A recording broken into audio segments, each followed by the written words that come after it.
Hello दोस्तों, राधे राधे, हर हर महादेव। मैं मीनाक्षी एक बार फिर से आपके सामने अपने अगले टॉपिक के साथ उपस्थित हुई हूँ। तो सबसे पहले तो बताइए आप सभी लोग कैसे हैं। मैं आशा करती हूँ आप सभी लोग स्वस्थ एवं खुश होंगे। तो चलिए इसी के साथ मैं आगे बढ़ती हूँ और बताती हूँ कि आज इस सेशन में हम किस बारे में बात करेंगे। Young children in early childhood period में ही हम उनके बारे में बातें करेंगे। जैसा कि पिछले कुछ वीडियो में हमने उनके personality pattern, self concept, even individuality के बारे में काफ़ी कुछ बातें की, जानकारियाँ ली। तो बहुत सारे डेवलपमेंट एडजस्टमेंट हमने उनके इस अर्ली चाइल्डहुड पीरियड में देखे।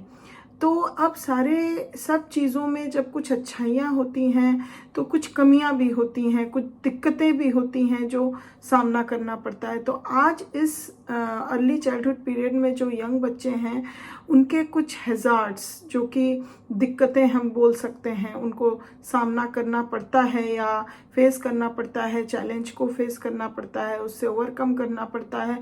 तो वो ऐसे कौन से हैज़ार्ड्स हैं, आज उस बारे में हम चर्चा करेंगे।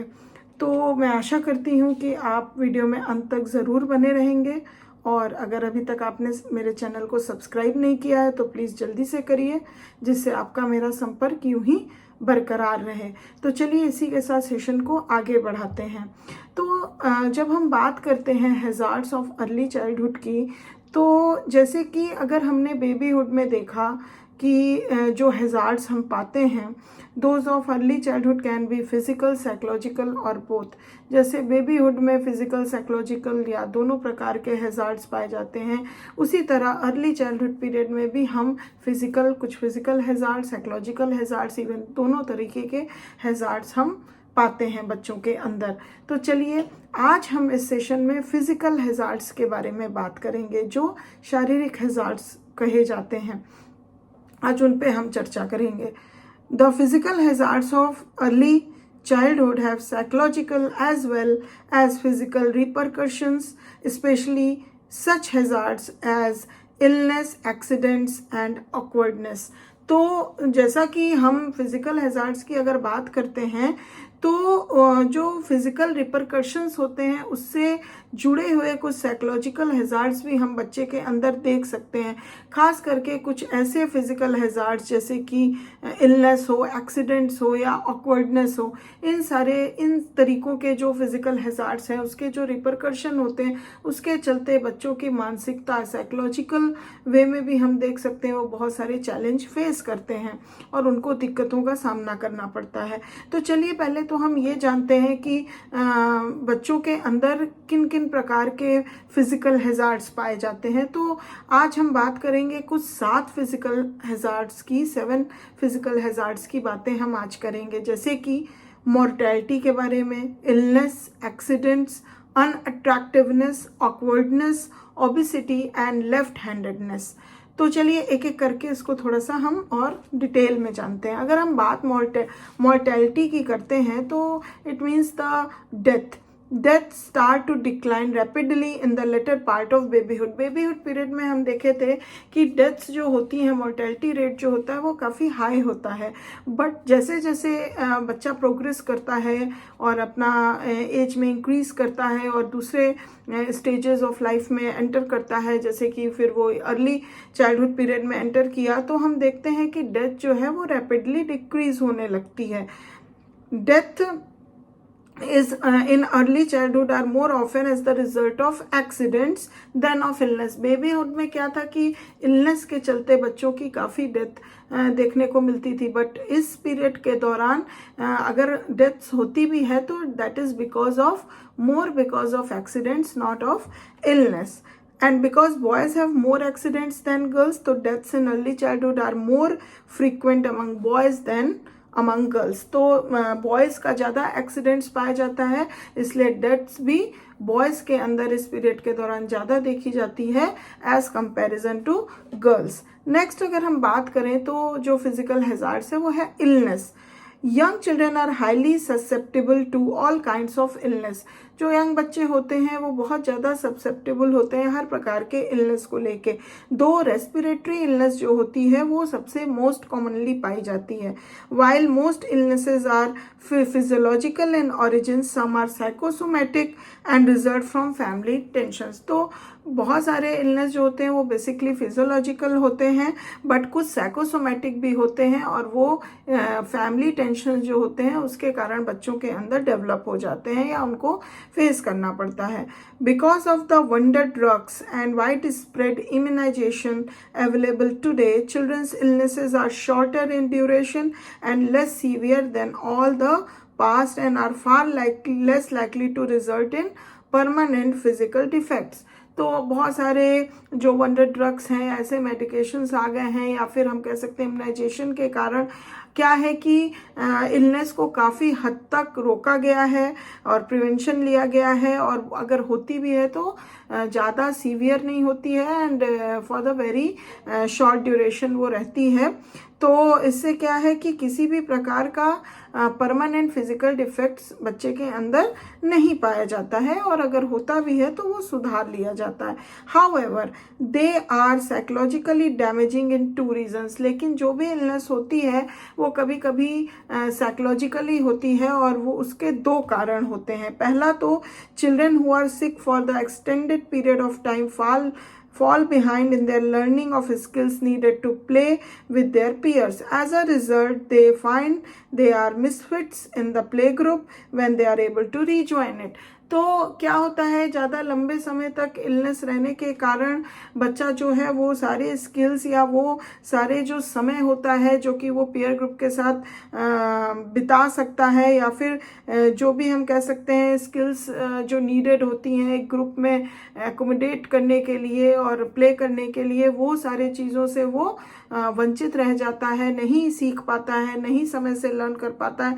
तो जब फिर वो अपने ग्रुप को रीजॉइन करना चाहता है तो उसको काफ़ी कठिनाइयों का सामना करना पड़ता है और वो उतना उन चीज़ों के साथ एकदम कवर अप नहीं कर पाता है। दूसरी अगर हम साइकोलॉजिकल जो इम्पैक्ट पड़ता है इलनेस का अगर हम देखें तो उसका क्या रीज़न है, वो है कि if parents consider the illness of family calamity and blame children for the expense and inconvenience of the illness has caused, it will make children tense and nervous। दूसरा सबसे बड़ी बात होती है फैमिली, खास करके पेरेंट्स। अगर जो भी इलनेस बच्चे की हुई है उसके कारण अगर मतलब जिसको कहते हैं कि फैमिली की आपदा आ गई या फिर किसी प्रकार का इनकन्वीनियंस एक्सपेंसेस वगैरह को लेके पेरेंट्स को झेलना पड़ा, उन सभी चीज़ों का ब्लेम जब पेरेंट्स बच्चे के ऊपर डाल देते हैं तो बच्चा जो है वो काफ़ी टेंस और नर्वस फील करने लगता है।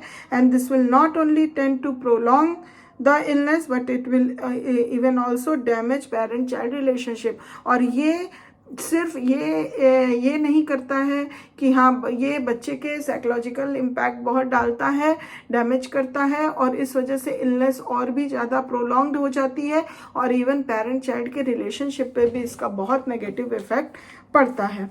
अगर नेक्स्ट हम बात करें हैज़ार्ड्स की, फिजिकल हैज़ार्ड्स की, तो वो है accidents. Most young children experience cuts, bruises, infections, burns, broken bones, strained muscles or similar minor disturbances resulting from accidents. Others have more serious accidents that disable them temporarily or permanently। तो ज़्यादातर young children में देखा गया है कि बहुत सारे cuts हुए, ब्रूसेस हुए, बर्न्स हुए, ब्रोकन बोन्स हुए, इस तरह की कई प्रकार के माइनर डिस्टर्बेंसेस बच्चों के अंदर देखने को मिलती हैं। That is all because of the accidents. और ये जो हम कह सकते हैं कि कुछ ज़्यादा सीरियस एक्सीडेंट्स हो जाते हैं, कुछ माइनर्स होते हैं, तो उस हिसाब से टेम्परली या परमानेंटली डैमेज या डिसेबिलिटी बच्चे के अंदर आने की संभावना हो जाती है। Many disabilities of childhood for example are the result of accidents. तो अगर हम एग्जाम्पल के रूप में देखें तो कई तरह की अगर डिसेबिलिटी जैसे होती है वो बिकॉज ऑफ एक्सीडेंट्स देखी जाती है। Disability can cause young children to develop feelings of inferiority and martyrdom that permanently distort their personality pattern. तो क्या होता है कि ये जो डिसेबिलिटी होती है वो बच्चों के अंदर एक फीलिंग ऑफ इन्फीरियॉरिटी लेकर आ जाती है, और जिस वजह से उनका पूरा पर्सनैलिटी पैटर्न जो होता है वो डिस्टॉर्टेड हो जाता है। तो ये एक बहुत बड़ा फिजिकल हैजार्ड माना जाता है। नेक्स्ट अगर हम हैजार्ड, फिजिकल हैजार्ड की बात करें तो वो होता है unattractiveness. As early childhood progresses children become increasingly unattractive. जैसे जैसे अर्ली चाइल्डहुड प्रोग्रेस करता है बच्चे धीरे धीरे थोड़े अनअट्रैक्टिव होने लगते हैं, reaching a low point as they emerge into the late childhood. और जैसे ही वो लेट चाइल्डहुड में इमर्ज करते हैं, घुसते हैं, वैसे ही उस अनअट्रैक्ट मतलब वो चीज़ का पूरा वो लो पॉइंट पे आ जाते हैं, अट्रैक्टिवनेस के एकदम लो पॉइंट पे आ जाते हैं और अनअट्रैक्टिवनेस उनके अंदर काफ़ी बढ़ जाती है। And there are number of reasons for that. पहली बात अगर हम देखें तो बॉडी जो है बहुत प्रकार से चेंज हो जाती है। Children begin to look skinny and gawky. तो जो चबिनेस होती है, जो मासूमियत होती है, वो थोड़ी सी चेंज हो जाती है। बच्चे ज़्यादा स्किनी एंड गॉकी टाइप के अपीयरेंस में हो जाते हैं। अगर दूसरी बात हम देखें तो hair becomes more coarser and less manageable and this gives them an unkempt appearance. तो जो हेयर होती है वो कोर्स हो जाती है और अनमैनेजेबल हो जाती है, तो वो भी उनको बहुत डिस्कम्फर्ट देती है। Third, there are gaps in the mouth where baby teeth have fallen out and the permanent teeth which have erupted seem proportionally too large। तो जैसे जैसे बच्चा ग्रोन अप करता है, लेट चाइल्डहुड में एंटर करने वाला होता है, तो बहुत सारे temporary teeth, milk teeth, baby teeth जिसको बोलते हैं, वो गिर जाते हैं और परमानेंट टीथ इरप्ट होने लगते हैं, और वो देखा जाए तो प्रोपोर्शनली काफ़ी लार्ज होते हैं बेबी टीथ के अनुसार। तो वो कहीं ना कहीं थोड़ा सा अनअट्रैक्टिवनेस फीलिंग देता है बच्चों को। अगर चौथी बात हम देखें तो young children care more about having a good time than about keeping neat and clean. तो बच्चे इस दौरान में क्या होता है कि गुड टाइम बिताने में ज़्यादा फोकस करते हैं, ना कि बहुत ज़्यादा नीट एंड क्लीन रहने पे उनका फोकस रहता है। And this result that they frequently look dirty and ill groomed. और इसी कारण से वो ज़्यादातर डर्टी और इल ग्रूम्ड नज़र आते हैं। तो ये एक तरह का फिजिकल हैजार्ड्स हुआ, चैलेंज हुआ जो वो फेस करते हैं। नेक्स्ट अगर हम बात करें फिजिकल हैजार्ड्स की तो वो होती है awkwardness. As Dare and Gordon have explained, children are not by nature clumsy, and once the toddler stage has passed, the grace of movement of the average child is something to be admired. So, the child whose movements are awkward and incoordinate parents an unhappy contrast. तो ये जो होता है, बच्चे जो होते हैं ना वो बाय नेचर क्लमजी नहीं होते हैं, बट जैसे जैसे उनका टॉडलर एज पास्ड होता है, उनका जो एक ग्रेस होता है मूवमेंट का वो एवरेज हो जाता है, और समथिंग ऐसा होता है कि जिसको एडमायर करना चाहिए। सो द चाइल्ड मूवमेंट कभी कभी क्या होता है इन कारण से ऑकवर्ड और इनकोऑर्डिनेटेड हो जाती है, बट ये जो है प्रेजेंट्स एन अनहैप्पी कंट्रास्ट होता है। मतलब ये उनको लेकिन अनहैप्पीनेस देता है। ये उनके अंदर एक मतलब एडमायर उनको होना चाहिए, बट ये ना हो के उनको एक अनहैप्पीनेस सा फीलिंग देता है ये awkwardness. While awkwardness in early childhood may be due to brain damage at birth. जैसा कि देखा गया है ऑकवर्डनेस जो होता है अगर अर्ली चाइल्डहुड में देखने को मिलता है, वो बर्थ के समय अगर किसी प्रकार का ब्रेन डैमेज होता है तो टू मेंटल डिफिशियंसी और to some other physical cause. तो इन कारणों से भी हो सकता है। It is far more likely to be due to the fact that children are hampered by over protective parents. तो कभी कभी ओवर प्रोटेक्टिव पेरेंट्स के कारण भी उनका मतलब ऑकवर्डनेस बहुत ज़्यादा बढ़ जाता है, और उनका जो एक ग्रोथ होता है वो हैम्पर्ड होता है। by fears endangered by accidents or warnings to be careful। तो इस तरह का जो ओवर प्रोटेक्टिव पेरेंट्स होते हैं हमेशा उनको डेंजर्स मतलब हमेशा एक्सीडेंट ना हो जाए, ये दिक्कत ना हो जाए, वो दिक्कत ना हो जाए, तो वार्निंग्स वगैरह देते रहते हैं। तो इस तरह से भी उनका जो एक होता है उनके अंदर एक ऑकवर्डनेस था डेवलप हो जाता है। Be careful by environmental obstacles और by lack of opportunity to practise. As a result in सबसे क्या होता है, motor development is delayed and children give the impression of being awkward as compared with their age mates. तो इससे क्या होता है कि जो मोटर डेवलपमेंट होता है वो डिले हो जाती है, और एक ऑकवर्ड का इम्प्रेशन उनके साथ हमेशा उनके एज मेट के कंपैरिजन में हमेशा लग जाता है। Children who are awkward due to delay in their motor development cannot keep up with their age mates and as a result they are left out of their play.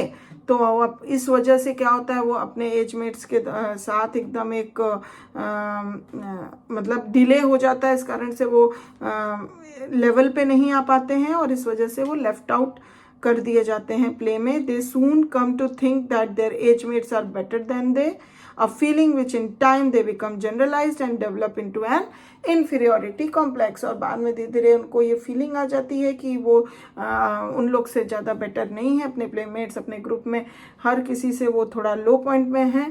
तो ये जो होता है बाय द टाइम जैसे बढ़ता है तो उनके अंदर ये फीलिंग जनरलाइज्ड हो जाती है और धीरे धीरे उनके अंदर इन्फीरियोरिटी कॉम्प्लेक्स डेवलप होने लगती है, जो एक बच्चे के लिए या किसी के लिए भी सही नहीं है।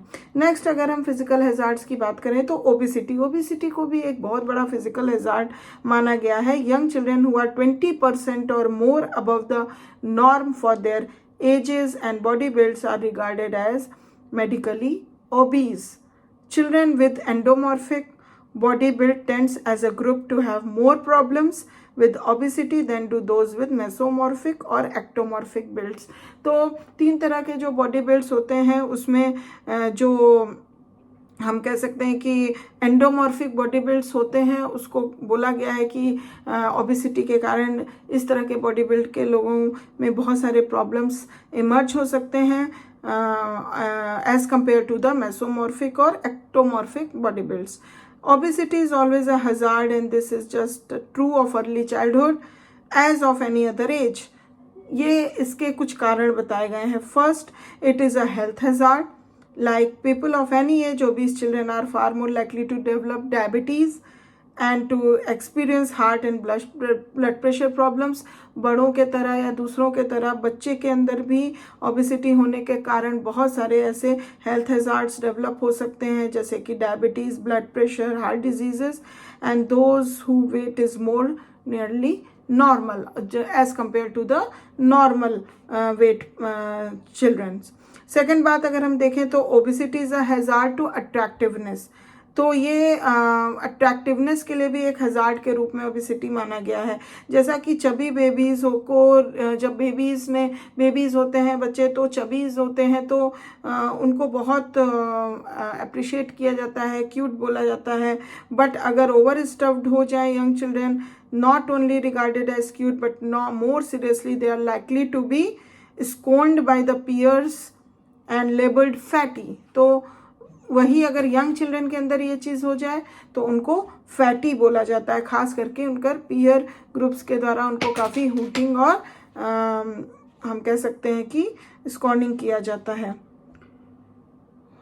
In addition obesity is a hazard in early childhood because it is the time when eating habits are being established. तो इसको हैजार्ड्स इसलिए भी ओबेसिटी को इस पीरियड के दौरान माना जाता है क्योंकि यहाँ पे ईटिंग हैबिट्स का भी इस्टेब्लिशमेंट होता है इस पीरियड में। If young children are encourage to overeat, if they are praised and rewarded for their clean plates, and if they are permitted to overindulge in carbohydrates and what is commonly called as junk food that fills up but has little nutrient value।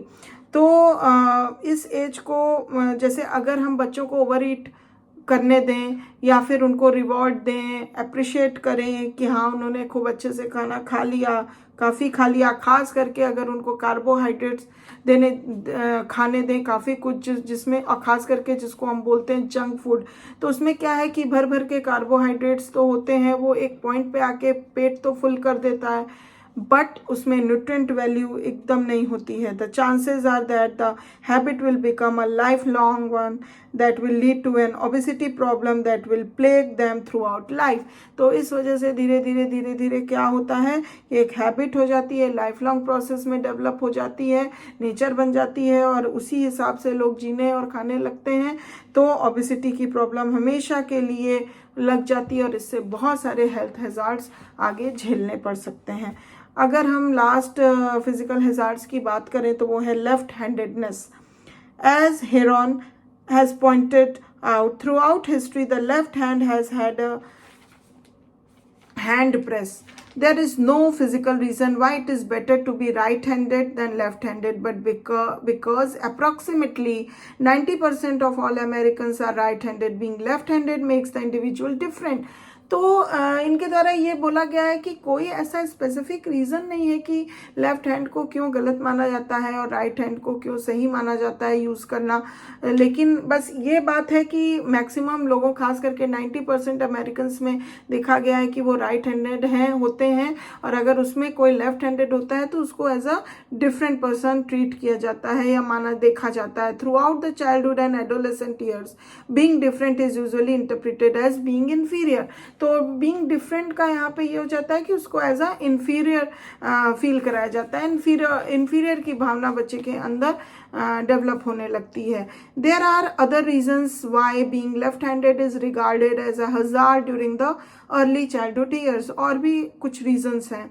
When young children attempt to learn a skill from a right-handed person, they are likely to become confused about how to imitate the model.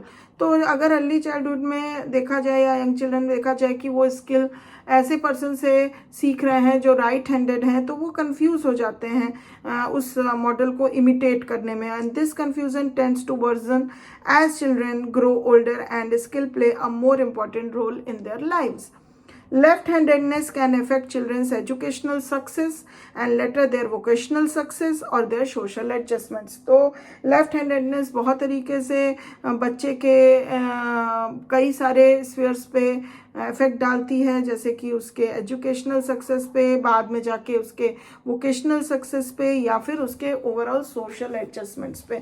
तो इस तरह से हम इस session में देखें कि किस प्रकार के फिजिकल हैजार्ड्स पाए जाते हैं यंग चिल्ड्रन के अंदर, या वो फेस करते हैं कुछ दिक्कतें, और उसको फिर कैसे ओवरकम कर सकते हैं हम या करना चाहिए, और हैंडल कैसे करते हैं। तो ये सारी जानकारियाँ हमने आज इस सेशन में ली। तो मैं आशा करती हूँ कि ये जानकारियाँ आपको पसंद आई होंगी। अगर अच्छी लगी है तो प्लीज़ एक लाइक ज़रूर दे दीजिए, और अभी तक सब्सक्राइब नहीं किया है तो प्लीज़ जल्दी से मेरे चैनल को सब्सक्राइब करिए, जिससे आगे आने वाली ऐसे ही अनगिनत जानकारियाँ आपको मिलती रहें। And thanks for watching my video.